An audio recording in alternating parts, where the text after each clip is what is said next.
예, 우리 지난 주간에 저희는 금요일 날 한번 예배를 드렸지만 키위교회, 특별히 우리가 같이 장소를 사용하고 있는 이 키위교회는 이제 성공회죠. 앵글리칸인데 앵글리칸 가운데 두 종류가 있는데요. 이 하이처치라는 교회입니다. 그래서 이 캐톨릭 전통을 굉장히 중요하게 여기는 그런 교회죠, 여러분. 그래서 어떤 젊은 청년이 저희 교회에 왔다가 여기 이렇게 이 모양을 보고 다시는 안 오더라고요.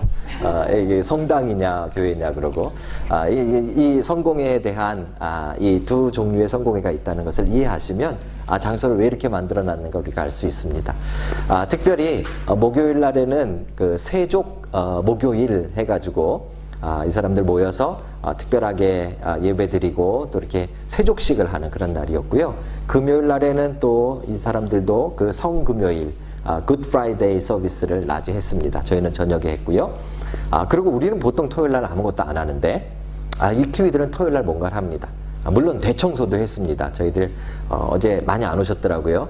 어제 좀 들뜬 마음으로 얼마나 크게 대청소 하나 보자 그러고 왔어요. 왔더니 할머니 할아버지들, 그러니까 할아버지는 한 분 오셨고 처음에 다 할머니들만 오셨더라고요. 할머니들만 오셔서 사실 오클랜드에 있을 때는요, 그 키위교회랑 1년에 한 2번 정도 같이 이 워킹 비라 그래가지고 스프링 클리닝을 하는데 대청소를 하는데요, 막 지붕도 올라가고 막 이 뭐죠 겉도 다 청소하고 되게 크게 하거든요. 그래서 저는 이제 그럴 줄 알고 왔어요. 우리 권 집사님도 그럴 줄 알고 이 가드닝 장갑까지 가져오셨더라고요. 왔는데요, 주로 하는 청소가 뭐냐면 반짝반짝 광내는 청소들. 여기 여러분들 이렇게 이런 금속으로 되어 있는 것들 있죠. 의자에도 붙어 있고 옆에도 붙어 있는데 그거 다 약을 칠해가지고 반짝반짝 빛내시더라고요. 왜 그런가 했더니요, 이분들은 오늘 이 주일날 이스터 예배, 그러니까 부활절 예배보다 더 중요하게 생각하는 예배가 하나 더 있어요. 그게 토요일날 저녁에 드려지는 예배예요. 토요일날 저녁에 특별히 이 라이팅 서비스라 그래가지고요, 이 불을 다 끄고, 그러니까 금요일날 우리 예배 와보신 분들은 아시겠지만 저 뒤에 커튼까지 다 없앴어요. 나무만 남고 천들을 다 없앴어요. 일부러 그랬더라고요. 그리고 그것을 이제 어제 저녁, 토요일날 저녁에 뭐 여기도 막 되게 예쁘게 꾸미고 막 이렇게 해놓고요, 불을 끄고 시작해서 우리 마치 송구영신 예배 때 불 밝히듯이 갑자기 이제 찬양하면서 이제 불을 딱 밝히고 초를 지금 다 채웠어요. 되게 비싼 초라고. 근데 여기 초를 쫙 놓고 초에 불을 딱 붙이면서 서비스를 시작합니다. 그리고 처음 그 불을 밝히고 시작하는 그 처음 시작을 굉장히 중요하게 여깁니다. 그래서 주일날이 아니라 토요일날 저녁에 그 불 밝히는 서비스를 하더라고요. 그리고 그것이 본인들은 이 이스터보다도 더 중요한, 그러니까 왜 그러냐고 제가 물어봤어요. 그랬더니 예수님 시대에는 대부분 하루의 시작을 아침 새벽으로 보지 않고요, 그 전날 저녁으로 봤습니다. 지금도 유대인들은 그렇게 봅니다. 그래서 우리 6월절에 예수님이 십자가 달려 돌아가시는데 6월절 만찬은 금요일 날 하는 게 아니라 그 전날 저녁인 목요일 밤에 하는 거죠.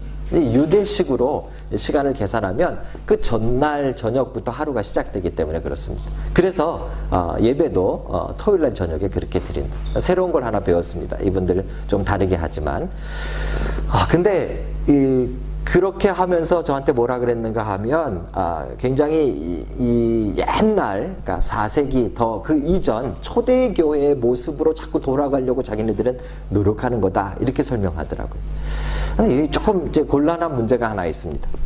왜냐하면 사실 우리가 구약으로 돌아가거나 아니면 예수님 시대로 돌아가게 되면 우리가 예배하는 날을 오늘 하면 안 되고요. 언제 해야 되죠? 토요일 날 해야 됩니다. 토요일 날. 구약에 보면 무엇보다도 중요하게 성경이 강조하고 있는 것이 안식일입니다. 그죠? 안식일은요, 100번 계산해봐도 일요일 날이 아니라 토요일 날이에요. 그래서 지금도 이스라엘에서는 유대인들이 안식일을 무슨 요일 날 지키죠? 토요일 날 지킵니다. 토요일 날. 그리고 이스라엘에 있는 개신교 교회들, 한국 교회들도요, 예배를 토요일 날 드려요. 같이. 그죠? 근데 우리는 왜 갑자기 밑도 끝도 없이 일요일 날 이렇게 모여가지고 예배를 드리고 있는 걸까요, 여러분? 그 어떤 그 신학보다 우리가 더 성경적으로 가기를 원하는 신학을 가지고 있는 교회다. 이런 이야기를 우리가 몇 차례 나눴는데, 근데 성경적으로 가면 정말 구약의 안식일을 지키듯이 토요일 날 우리가 그렇게 지켜야 되는데 왜 안 지키고 이렇게 날짜까지 변경해서 일요일 날 우리가 예배를 드리고 있는 걸까요? 아니, 왜 이렇게 됐는지를 좀 한번 생각해 볼 필요가 있습니다.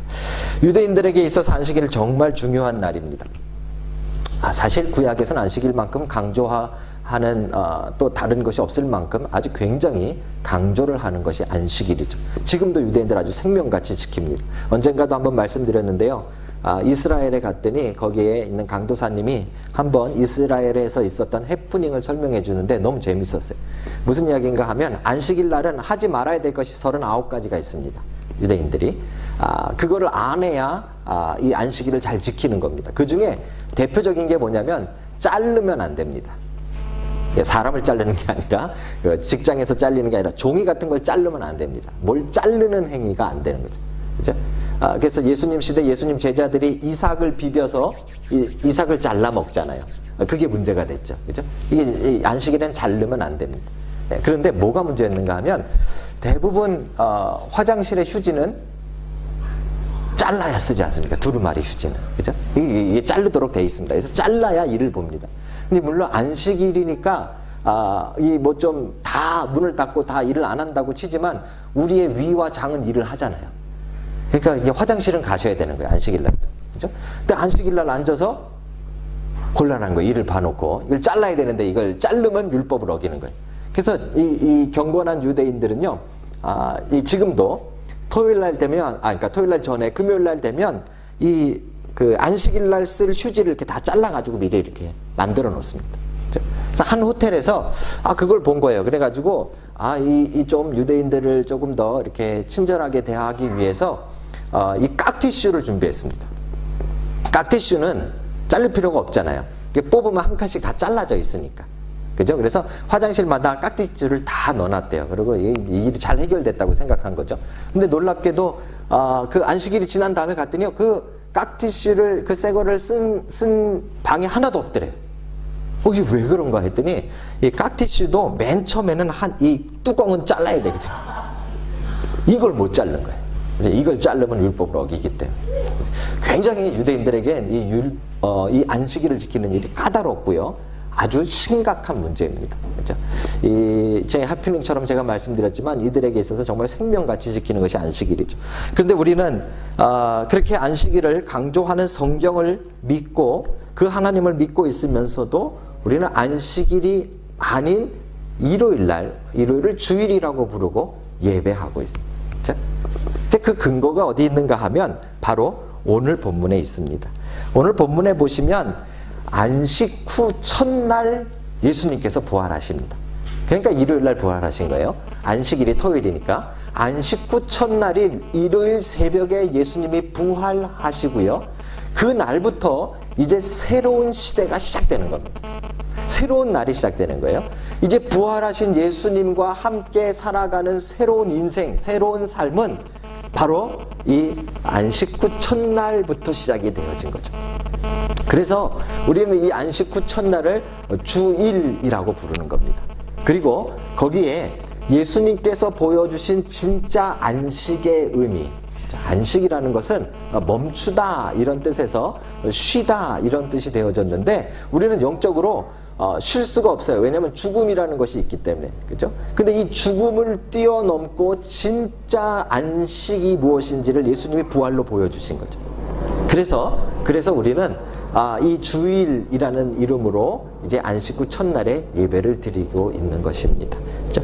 자, 그 근거가 되어지는 그 장면을 오늘 우리가 보는 것입니다. 그리고 우리는 이 안식 후 첫날 예수님과 제자들의 만남에서 일어난 이 사건을 통해서 그렇다면 부활하신 예수님과 시작하는 이 새로운 시대, 새로운 인생, 새로운 삶은 어떤 모습이어야 하는가 하는 것을 여러분과 제가 오늘 말씀을 통해서 발견하는 은혜가 있기를 주님의 이름으로 축복합니다.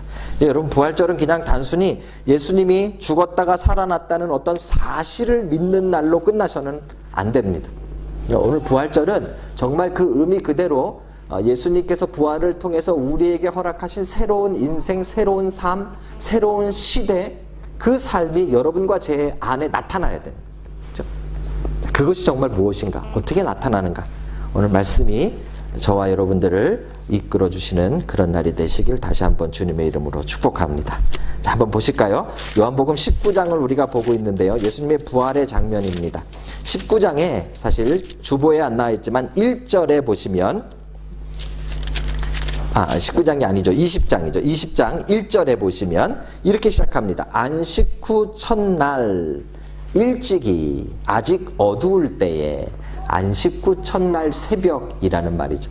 이 안식 후 첫날 새벽에 막달라 마리아와 다른 여인들이 예수님의 시신에 이제 장례 절차에 따라서 조금 더 오래 보존하기 위해서 향품을 바르기 위해서 새벽같이 예수님의 무덤에 갔습니다. 그런데 예수님의 무덤에 도착하자마자 그들이 뭘 발견하는가 하면 그 입구를 막고 있었던 커다란 돌이 이미 옮겨져 있는 것을 발견합니다.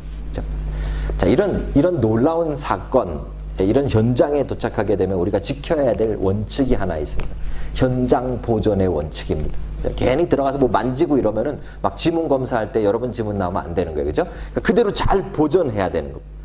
아마 그걸 제대로 알았는지 이 여인들이 그 돌이 옮겨져 있는 사실을 보고 이거 뭔가 큰일이 났구나. 이제 예수님 시신에 뭔가 문제가 생겼다는 것을 알고 안으로 들어가는 것이 아니라 그 자리에서 뛰어가서 예수님의 제자였던 베드로와 요한에게 그 이야기를 해줍니다.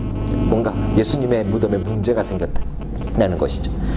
이 소식을 들은 베드로와 요한이 여러분들 주보에 보시면 명화가 하나 그래요. 1898년도에 버나드라는 사람이 그린 지금 프랑스에 있는 한 박물관에 그려져 있는 이 그림입니다.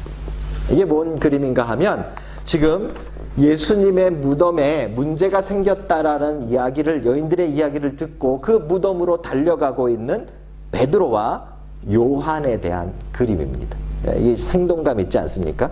얼굴은 걱정스러우면서 뭔 일인지 두려워하면서 일단 그 현장으로 뛰어가는 것이죠. 그렇죠? 그런데 사실 출발은 이 그림대로 이렇게 둘이 같이 출발한 것으로 요한복음이 기록합니다. 그런데 나중에 보시면 딱 보시면 누가 나이 많죠?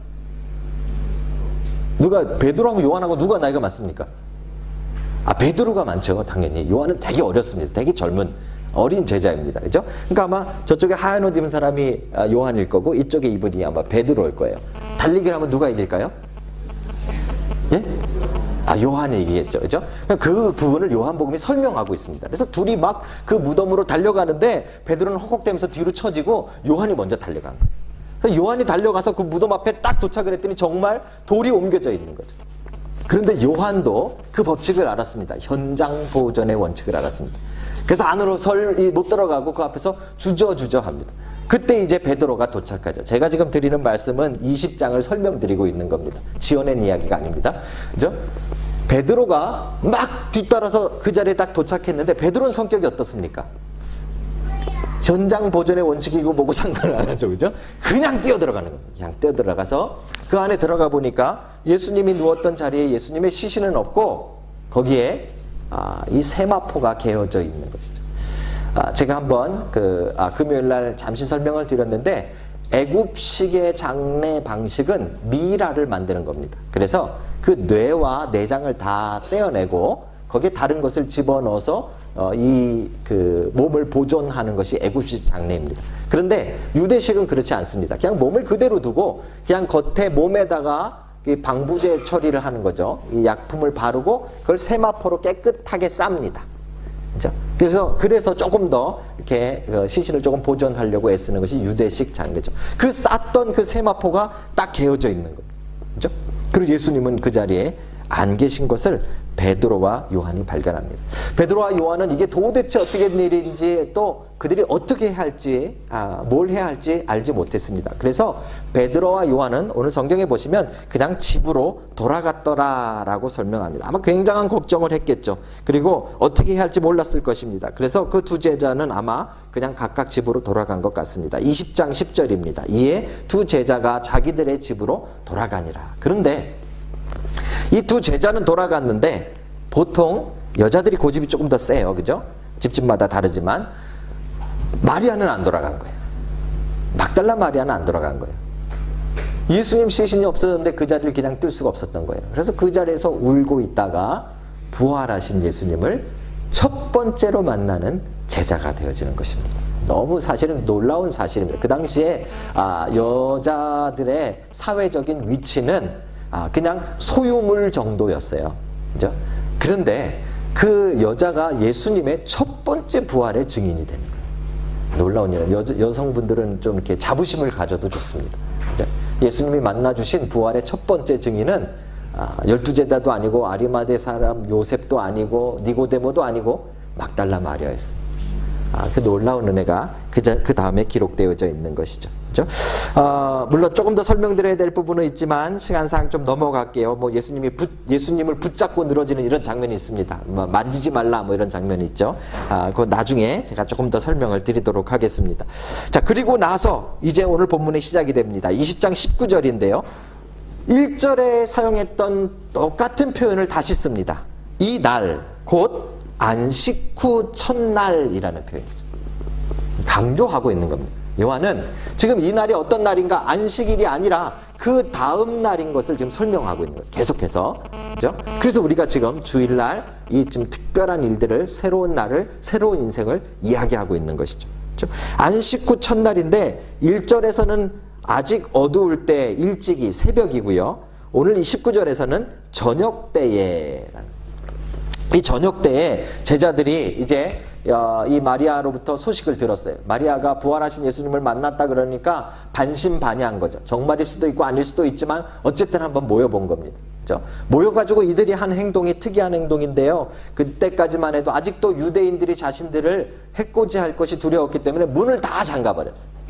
들어오는 문을 다 잠갔습니다. 그렇죠? 분명하게 성경은, 요한은 이 문이 다 잠겼다라는 것을 강조하고 있습니다. 그 이유는 그 다음에 예수님이 나타나는 모습이 특이했기 때문이에요. 부활의 몸이었기 때문에 우리와 같은 몸하고는 조금 달랐던 것 같습니다. 그래서 아마 공간적으로 좀 더 자유롭게 움직일 수 있는 부활의 몸이 아닐까 이렇게 생각합니다. 그렇죠? 그래서 예수님께서 문이 닫혀 있음에도 불구하고 그 다음에 그 가운데 서서 이르되 너희에게 평강이 있을지어다. 아마 제자들이 깜짝 놀랐을지 몰라요. 어디 이렇게 들어오시는 게 좀 보였으면 예수님인가 아닌가 이렇게 쫙 보다가 주님 뭐 이렇게 했을 텐데 그게 아니고 갑자기 한가운데 예수님이 떡하니 나타나신 거죠. 그렇죠? 이 장면이 중요합니다. 요한이 그리고자 하는 장면이 이것이 중요합니다. 특별히 여기서 가운데 이렇게 미들이라는 표현을 헬라어로 쓰고 있어요. 그러니까 그림으로 그리자면 지금 제자들이 막 모여가지고 웅성웅성 거리고 있었는데 정말 마리아가 만난 예수님이 맞냐? 그분이 예수님이냐? 부활하신 게 맞냐? 아니냐? 그러고 막 얘기하고 있었을 거 아닙니까? 가만히 앉아있진 않았을 거 아닙니까? 그죠? 그랬는데 그들이 서 있는 그 가운데 예수님이 나타나셨다. 이게 부활 후에 부활하신 예수님과 시작하는 새로운 인생의 첫 번째 모습입니다. 예수께서 가운데 계신 모습이죠. 예수님 중심의 삶을 이야기하는 것입니다. 성경의 가장 큰 주제 중에 하나는 임마누엘입니다. 예수님이 이 땅에 오실 때도 그 이름을 임마누엘이라 하라 이렇게 말했습니다. 그 뜻은 너희 가운데 하나님이 계시다 이런 뜻입니다. 그렇죠? 제자들 가운데 예수님이 계시다 이런 뜻이죠. 이것은 이들이 성막을 움직이면서도 이 광야를 지날 때 어디에 가든지 간에 그들이 멈춰 설 때마다 그들은 하나님의 임재의 상징을 12지파의 맨 가운데 항상 세워두었습니다. 임마누엘을 상징적으로 말하는 것이죠. 그렇죠? 예수님께서 부활하신 다음에 제일 먼저 제자들의 인생에 새롭게 하기를 원하신 부분이 바로 무엇인가 하면 예수님 중심의 삶으로 바꾸는 것이죠. 사랑하는 성도 여러분, 부활은 어떤 변화를 여러분과 제 삶에 만들어내야 되는가 하면 예수님 중심의 삶으로 우리의 삶을 바꾸어 놓으셔야 됩니다. 여러분에게 그 은혜가 있기를 주님의 이름으로 축복합니다. 이 예수님 중심의 삶 하면은 많이 들었어요. 그죠? 여태까지 굉장히 많은 설교를 통해서 들었고 많이 읽었는데 실제로 어떻게 하는 건지 여러분과 제가 잘 모르는 경우가 있어요. 말씀대로 하시면 됩니다. 오늘 말씀을 다시 한번 보십시오. 어떻게 하는 것이 예수님 중심대로 사는 것인가? 예수님이 가운데 계시고 예수님을 중심에 모시고 사는 것인가? 보실게요. 19절 맨 마지막 부분에 예수께서 오사 가운데 서서 이르시되 너희에게 평강이 있을지어다. 이렇게 하신 다음에 이 말씀을 하시고 손과 옆구리를 보이시니, 이게 뭐죠? 십자가에 달려서 죽으신 상처를 보여주신 거죠. 그렇죠? 십자가의 증거를 보여주신 거예요. 그 십자가의 증거를 보여주셨더니 그 다음에 제자들이 주를 보고 기뻐하더라. 같이 읽을까요? 제자들이 주를 보고 기뻐하더라. 예수님 중심의 삶을 산다는 것은 복잡한 것이 아닙니다. 예수님 중심의 삶을 산다는 것은 우리 안에 삶의 기쁨이 무엇이어야 되는가 하면 십자가여야 됩니다. 그렇죠? 우리의 삶을 살면서 우리가 가장 기뻐해야 될 일이 무엇인가 하면 십자가의 증거들을 발견할 때 기뻐하시는 거예요. 여러분 인생에 뭐가 기쁘신가를 보시면 됩니다. 여러분 인생에 뭐 때문에 즐거워하시는가를 보시면 됩니다. 여러분이 예수님 중심으로 살고 있는지, 지금 성경이 말하는 대로 부활하신 예수님과 시작하는 새로운 인생을 살고 있는지, 아니면 아직도 옛날 인생을 살고 있는지는 여러분에게 뭐가 제일 기쁜 일인가, 그걸 보시면 된다. 밥 먹을 때 제일 기쁘시면요, 음식 중심으로 사시는 거예요. 그렇죠? 오락하실 때 제일 기쁘시면 오락 중심의 인생을 사시는 거예요. 십자가가 가장 기쁘면 예수 중심으로 살아가는 겁니다. 그렇죠? 여러분, 부활하신 예수님과 함께 시작한, 이제 부활 후 첫날 시작되어지는 이 놀라운 새로운 시대, 새로운 인생의 첫 번째 특징은 예수 중심으로 사는 것입니다. 여러분 삶에 예수 그리스도의 십자가의 기쁨이 가장 큰 기쁨이 되는 놀라운 은혜가 있기를 주님의 이름으로 축복합니다. 그게 바로 예수 중심으로 사는 겁니다. 어려울 때마다, 힘들 때마다, 기쁨이 떨어질 때마다 우리가 붙잡아야 될 것은 오락하는 게 아니고요, 노래방 가시는 게 아니라 예수 그리스도의 십자가를 붙잡으시는 거죠. 그게 기쁨이 되는 거예요. 그 놀라우신 변화들이 다시 한번 여러분과 제 안에 오늘 이 시간에 시작되기를 주님의 이름으로 축복합니다. 자, 또 한 가지요. 이제 이 부활하신 예수님과 시작되어지는 새로운 시대, 새로운 시대의 모습을 오늘 뭐라고 설명하고 있는가? 그 다음을 한번 보십시오. 21절에 보시면 예수께서 또 이르시되 너희에게 평강이 있을지어다.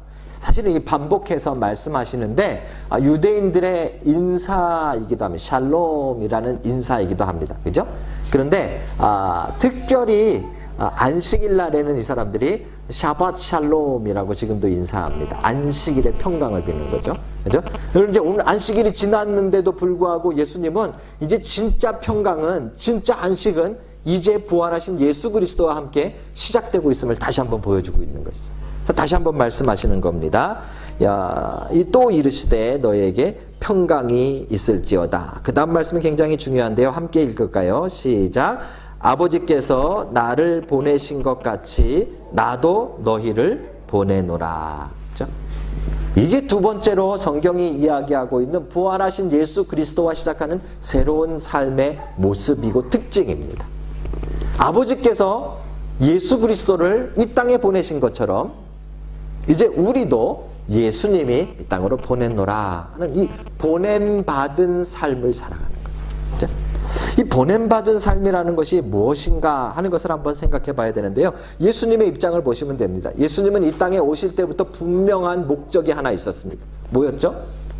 십자가에 달려 돌아가심으로 우리를 구원하시는 그 목적을 위해서 오신 겁니다. 이게 사실은 예수 그리스도의 뜻이기도 하지만 이건 누구의 뜻입니까?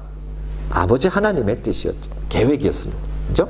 그래서 마지막 때 겟세마네에서 기도할 때 보시면 예수님께서 그렇게 말씀하시잖아요. 이 잔을 내게서 옮기옵소서. 하지만 내 뜻대로 마시고 아버지의 뜻대로 하옵소서. 예수 그리스도께서 보냄받은 삶을 살았다는 의미는 무엇인가 하면 자기가 원하는 대로 사는 것이 아니라 자신을 보내신 하나님의 뜻을 이루며 살았다는 거예요. 똑같은 원리가 예수님이 우리를 보냈다는 데 들어있는 겁니다. 이제 그리스도와 함께 새롭게 시작되어지는 부활의 인생은 어떤 것인가 하면 여러분과 제가 원하고 기뻐하는 일들을 따라 사는 것이 아니라 누구의 뜻을 따라 살아요? 예수 그리스도, 우리를 보내신 예수님의 뜻을 따라 살아가는 것을 말하는 것이죠. 그렇죠? 그것이 바로 부활하신 예수님과 우리가 함께 시작해야 되는 두 번째 두 번째 삶의 특징이요, 모습이 되는 것입니다. 금요일 날 날씨가 너무 좋았죠. 오늘도 상당히 좋습니다. 금요일 날 날씨가 너무 좋은데 저희 집 이렇게 2층에 발코니라 그러기도 좀 그런데 한 요만큼 공간이 있지 않습니까? 거기 이렇게 쫙 창문을 열어놨는데 햇빛이 너무 따뜻하게 드는 거예요. 그래서 오랜만에 설교를 준비하다가 탁 컴퓨터를 저쪽에 놔두고 거기에 다 이렇게 앉아가지고 햇빛을 탁 즐기고 있었습니다. 그랬더니 제 아내가 제 옆으로 딱 오더라고요. 그러더니 이 맨 카페트 바닥에 착 엎드리더라고요. 뭐 대단한 일이 있는 줄 알았어요. 그러더니 저한테 이런 질문을 했어요. 이렇게 얘기했어요. 뭐라고 했냐면, 여보, 우리도 앞으로 많이 살아야 기껏 30년일 텐데 당신은 어떻게 살고 싶어? 이렇게 햇볕 좋은 날 이게 남편에게 해야 될 질문입니까, 이게? 조금 이렇게 좀 릴렉스하고 쉬려 그러는 남편에게 기껏해 앞으로 몇십 년 더 살 텐데 어떻게 살래? 이게 꼭 해야 될 말일까요? 네? 근데 여러분, 제가 그 질문을 들으면서 좀 많이 생각했습니다. 여러분, 되게 긴 것 같았거든요. 우리 여기 어른들께 좀 죄송하지만 저도 되게 인생은 긴 줄 알았거든요. 근데 이제 50 거의 가까이 돼 보니까 뭐 이렇게 빠른지 모르겠어요. 정말 앞으로 살 날이 얼마 안 남지 않았나. 죄송합니다, 우리 어른들께는. 그죠? 앞으로 살 날이 얼마 남지 않은 것 같아요. 그죠? 생각해, 지금 도대체 나는 뭐 때문에 살고 있는가? 무엇을 향해 살고 있는가? 앞으로 20, 30년 남았다면 도대체 뭐 하면서 살 건가? 그죠? 많은 사람들은 인생이 이렇게 짧기 때문에 죽음 앞에 서기 전까지 아주 하고 싶은 것들을 마음껏 하고 즐기고 싶은 것들을 마음껏 즐기면서 사는 것이 인생의 최고라고 생각하는 사람들이 참 많습니다. 자, 아마 이 자리도 그런 분들이 많으실 것입니다. 그래서 시간 가는 게 아깝죠. 1시간이라도 더 놀아야 되니까. 더 하고 싶은 거 해야 되니까. 그런데 그렇게 많은 것을 해본 사람들의 대부분의 결론은요, 허무함. 죽음 앞에서 참 허무해하더라고요. 대표적인 게 여러분 솔로몬이지 않습니까? 전도서를 쓴 솔로몬. 그는 왕으로서 누릴 것 다 누려봤습니다. 근데 그가 결론적으로 내린 것은 헛되고 헛되니 헛되고 헛되도다. 자, 인생에 이 의미가 없구나, 이걸 발견하는 것입니다. 어떤 한 남자가 있었는데요. 그 사람도 자기 인생에 가장 즐겁고 신나는 일들을 좀 하고 싶었습니다. 그래서 그 사람이 맨 처음에 한 것이 스페인에서 이 투사가 된 것입니다. 그죠? 그래서 막 소를 딱 찔러 죽이면서 영웅처럼 사람들의 환호성을 들으면서 투사로 살았습니다. 그런데 그렇게 살다가 얼마 후에 곧 전쟁이 터집니다. 2차 대전이 터집니다. 그래서 이 사람이 다음번으로 생각한 것은 그 전쟁터에서 뭔가를 좀 해보고 싶었습니다. 의미 있는 일. 그래서 전쟁터에 가가지고 오스트리아와 이탈리아 전선에서 이 구급차를 모는 운전병으로 그가 그 삶을 시작했습니다. 그랬는데 그것도 조금 지나니까 좀 시들해졌어요. 그래서 다시 그리스와 터키로 옮겨서 거기서 종군 기자라 하죠. 그 전쟁터에서 기사를 쓰는 종군 기자로 자기의 일을 다시 시작했습니다. 근데 그것도 별로 재미가 없었어요. 나중에 전쟁이 끝나고 쿠바에 가서 이 군수 물자를 만드는 공장을 크게 합니다. 그러니까 돈이 너무 많이 벌어요. 너무 신나게 벌렸어요. 그래서 그때부터는 술, 여자, 뭐 재밌게 노는 파티, 이걸로 인생을 아주 신나게 놀아봅니다. 그런데 그것도 별로 의미가 없어요. 그래서 뭘 하면 좀 재밌을까 해가지고 이 사람이 결국은 생각해낸 게 무엇인가? 아프리카에 가가지고 사냥을 하는 겁니다. 아프리카에 가서 지금은 많이 금지되어 있지만 코뿔소하고 물소 사냥을 하면서 그의 인생의 즐거움을 좀 찾아보려고 했습니다. 그런데 그것도 잘 찾아지지 않았습니다. 결혼도 4번이나 했습니다. 놀라운 인생이었어요. 비행기를 탔는데 2번이나 떨어졌는데 2번 다 살아남았어요. 참 죽고 싶어도 죽지 못하는 끈질긴 인생이죠. 그죠? 이 사람은 계속해서 뭔가 좀 특이하고 재밌고 즐거운 일들을 찾는 거죠. 의미 있는 일들을 찾은 겁니다. 그러다가 이 사람이 1954년에 그 사람이 쓴 책이 최고의 베스트셀러가 됩니다. 그리고 노벨 문학상을 받습니다. 여러분 잘 아시는 누구를 위하여 종을 울리나, 노인과 바다를 썼던 어니스트 해밍웨이라는 사람의 이야기입니다. 놀라운 사실은요, 1954년에 이 사람이 노벨 문학상을 타는데 7년 뒤에 62세가 되는데 자기가 즐겨 사용하던 사냥총으로 자기가 살던 자택에서 자살을 합니다. 우울함을 견디지 못해서, 그죠? 허무함을 견디지 못해서 그 유명한 작가가 결국은 자기의 목숨을 자살로 끝내는 것이죠. 저는 그 이야기를 읽으면서 야, 정말 이렇게 신나게 살았는데 결국 죽음 앞에서 발견한 것은 우울함이고 허무함이고. 우리는 안 그럴 것 같습니까, 여러분? 여러분 하고 싶은 것 마음껏 하시고 여러분들 즐길 것 마음껏 즐기면 죽을 때 정말 아, 신나게 살았다 그러고 돌아가실 수 있으실 것 같으십니까? 죽음 앞에 서면 모든 사람들이 다 우울하고 허무해지는 거죠. 힘들어지는 것입니다. 그렇죠? 그런데 부활하신 주님과 함께 시작하는 새로운 삶은 그렇지 않아야 되는 거예요. 왜요? 우리가 벽에 부딪혀야 되는 그 죽음이라는 그 문제를 예수님이 뛰어넘은 것이 부활이기 때문에 그렇습니다. 아이들과 이야기한 대로 그 첫 열매라고 말씀하셨기 때문에 우리도 이제는 다 그 죽음이 끝이 아니라 그 뒤에 영원한 하나님의 나라의 인생이 있다라는 것을 믿고 살아가는 거예요. 그것이 있기 때문에 지금 이 땅에서 앞으로 30년 남았든 20년 남았든 10년 남았든 상관이 없는 거예요. 그것이 결코 허무하게 끝나지 않는 거예요. 왜요? 우리는 이 땅에 보냄받은 자로 살기 때문에 그렇죠? 한 가지가 분명해야 됩니다. 보냄받은 사람이냐 아니냐는 보낸 사람의 뜻을 이루길 원하느냐 아니면 내 뜻을 이루고자 하느냐 하는 것이죠. 그렇죠? 예수님은 분명히 아버지가 나를 보낸 것처럼 나도 너희를 보내노라 라고 말씀하셨기 때문에 예수님께서 자기 뜻이 아니라 아버지 보내신 분의 뜻을 이루기 위해 목숨까지 내어놓으셨던 것처럼 우리도 우리를 보내신 예수 그리스도의 뜻을 따라서 살기를 원하셨던 것입니다. 그것이 부활하신 그리스도와 함께 시작해야 되는 새로운 인생이고 변화입니다. 여러분 이전까지는 여러분들이 즐거운 거, 여러분들이 하고 싶은 거, 뭐 사냥을 하고 싶으면 사냥을 하고, 뭐 게임을 하고 싶으면 게임을 하고, 여러분들이 원하는 대로 마음껏 살았는지 모르겠지만 이제 부활하신 예수 그리스도와 함께 사는 새로운 인생을 산다면 그게 바뀌어야 된다. 어떻게 해요? 내 기쁨이 아니라 예수 그리스도의 뜻을 이루기 위한 기쁨으로 바뀌어야 되는 것이죠. 거기에 진짜 인생의 의미가 있는 겁니다. 허무하지 않은 인생의 의미가 있는 겁니다. 제자들이 12제자들이 다 순교해 가면서 마지막 죽어가면서까지 그들의 목숨을 내어놓으면서까지 기쁘고 웃으며 죽을 수 있었던 이유가 거기 있는 겁니다. 보내신 분의 뜻을 이루며 살았기 때문에 그런 것이죠. 사랑하는 성도 여러분, 이런 변화가 여러분과 제 안에 있어야 되지 않겠습니까?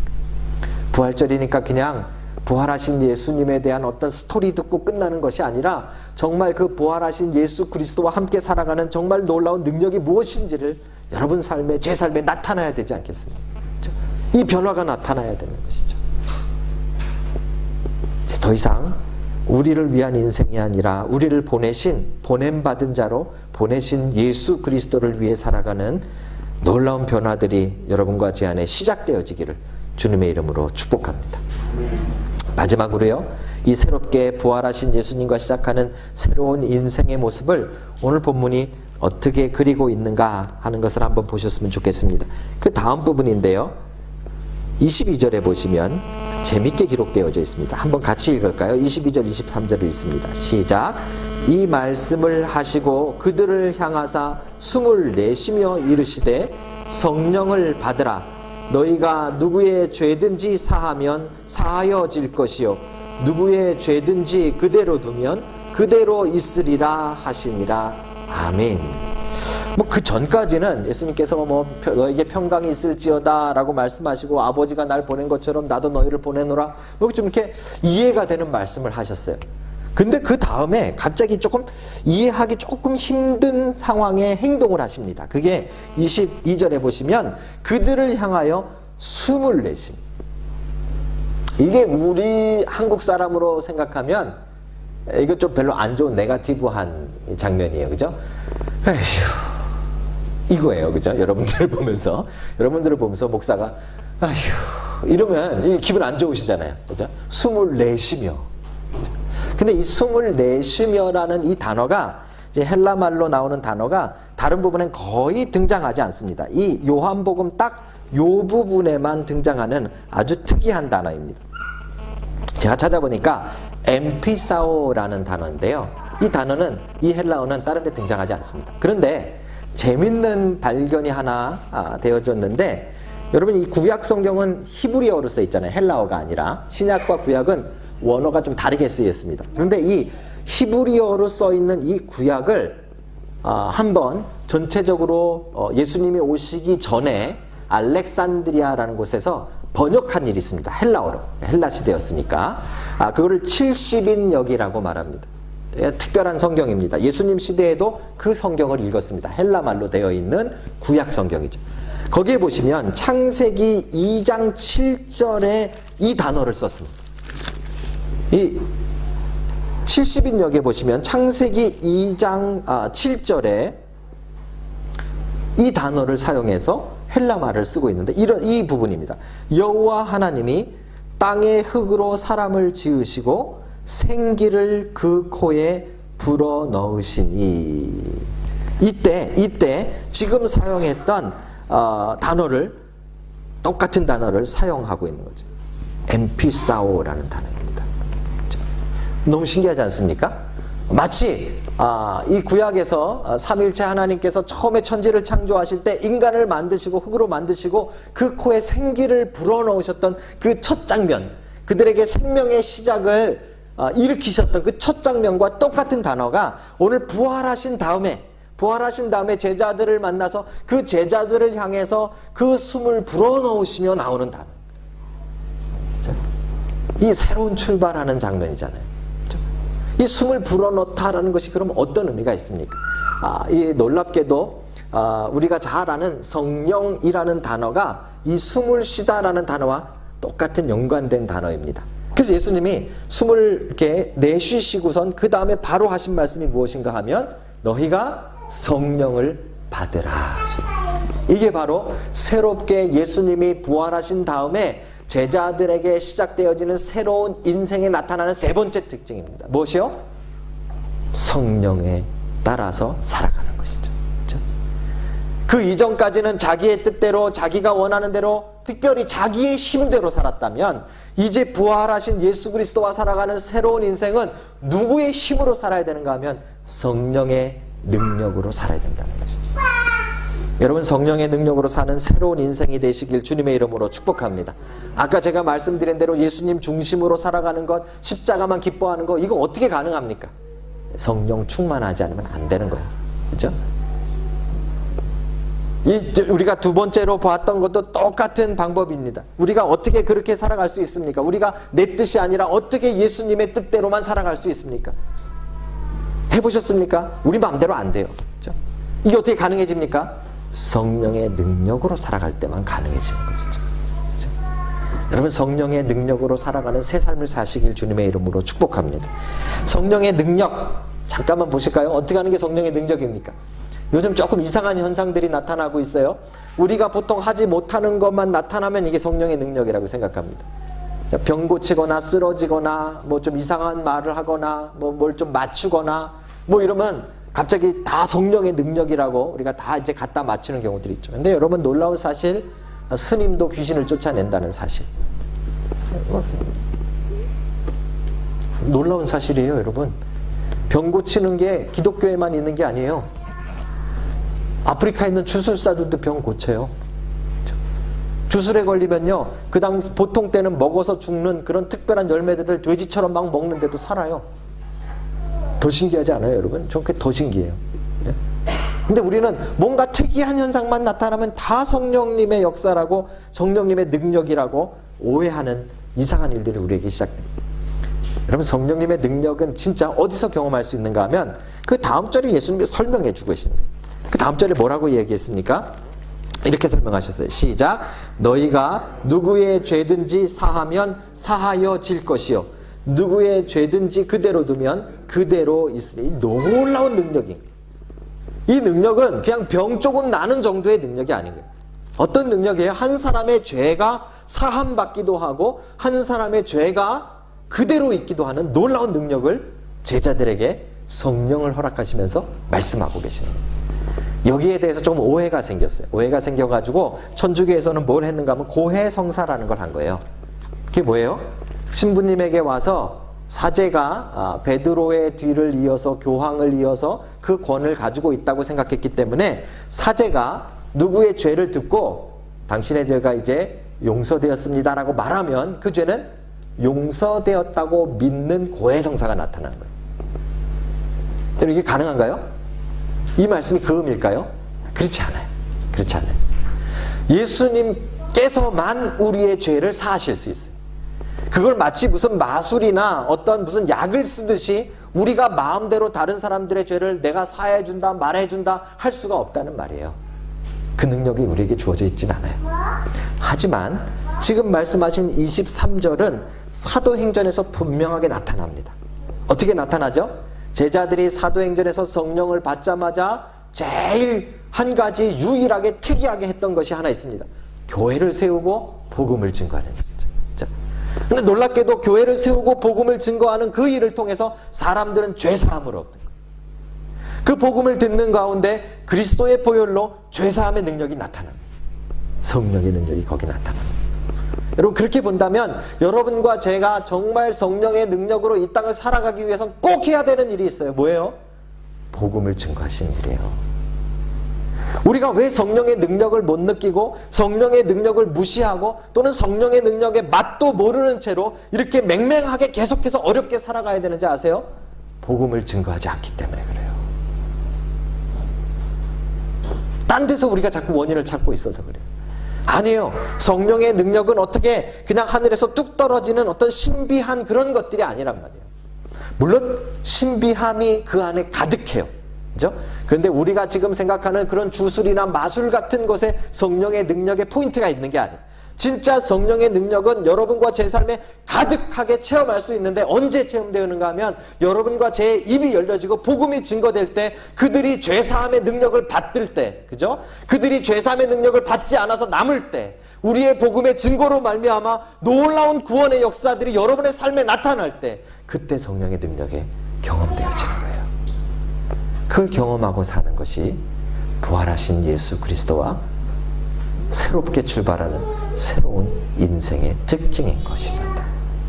사랑하는 성도 여러분, 성령의 능력으로 살아가는 여러분 되시길 주님의 이름으로 축복합니다. 우리의 능력으로 살아갈 때는 안 되는 일이 더 많아요. 예수님도 아셨어요. 예수님 중심으로 못 살 거 아셨어요. 그죠? 예수님의 중심으로 제자들이 살아보려고 아무리 애써봤자 안 되는 거 예수님도 알고 계셨어요. 예수님의 뜻을 이루기 위해서 살아가는 거 안 되는 거 예수님이 아셨어요.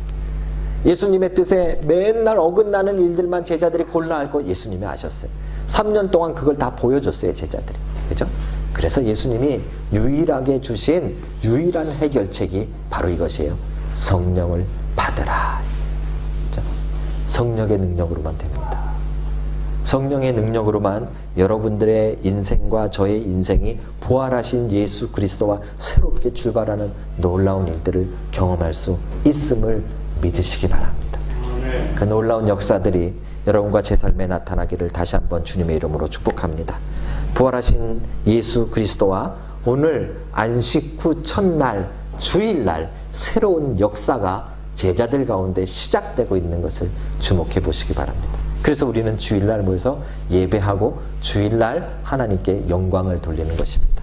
이 참된 놀라운 새로운 인생이 오늘 시작되었기 때문이죠. 예수 그리스도의 부활과 함께 시작된 것입니다. 어떤 모습으로요? 예수 그리스도 중심의 삶으로. 그죠? 내 뜻이 아닌 예수 그리스도의 뜻, 보낸 이의 뜻을 이루는 삶으로. 그리고 내 힘이 아니라 성령의 능력으로 살아감으로 우리 가운데 이 새로운 시대가 열리게 되어진 것입니다. 만약에 여러분과 제가 이 세 가지의 모습이 나타나지 않는 삶을 살고 있다면 아무리 교회에 앉아 있어도 아무리 많이 성경을 읽어도 우리는 이 부활하신 새로운 시대를 살아가지 않고 있는 거예요. 그 맛을 모르고 있는 것이죠. 여러분, 부활의 능력, 부활의 새로운 인생 여러분들과 제가 맛볼 수 있기를 주님의 이름으로 축복합니다. 기도하시겠습니다.